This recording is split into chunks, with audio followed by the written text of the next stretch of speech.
ভাই এই নিরিবিলি জায়গায় আইসা কি ভাবতেছেন একা একা বসে? ভাই একা না, আমরা তো সাথে আসিনি। না আসি কেন? আমার মতো কত জ্ঞানী মানুষ এখানে শুয়ে আছে, কত জাউরা মানুষ, কত রাস্তা বন্ধ করা মানুষ শুয়ে আছে, আবার কত আলেম শুয়ে আছে এখানে না। দেন কত কবর ভাই, কত কবর। একদম একদিন নীরব। একদিন আমাদেরও যাইতে হইব। অবশ্যই। অনেক লোক আছে নিজের টাকা খরচ করে রাস্তা বন্ধ করে, এই কবরে যাওয়ার রাস্তাটা বন্ধ করতে না কবরে যাওয়ার রাস্তা বন্ধ করতো? পারবো না। সেই দিনের কথা তো সে চিন্তা করে না। অনেক আছে, অনেক নামদারি লোক আছে যারা নিজের টাকা খরচ করে অন্যের রাস্তা বন্ধ করে। আমি শুনছি যে শুধু নামাজ রোজা পড়লে না, অনেক সোয়াব আছে যে অন্যের পানির ব্যবস্থা করে দিলে, অন্যের রাস্তাঘাট ক্লিয়ার করে দিলে।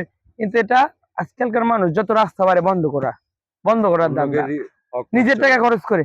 যাই হোক, কিন্তু দেখো এখানে কত মানুষ শুয়ে আছে, হাজার হাজার মানুষ এই এনে কবরস্থানে শুয়ে শুয়ে আছে, আছে। এনে কত গাড়তারা লোক আছে না, কত ভালো লোক আছে না।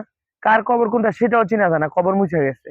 সবাই আমাদের বুঝার তৌফিক দান করুক। যত কথা ইমান না কেন, আমি কিন্তু মরবো, সকলেই মরতে হবে। মানে মরতে হবে।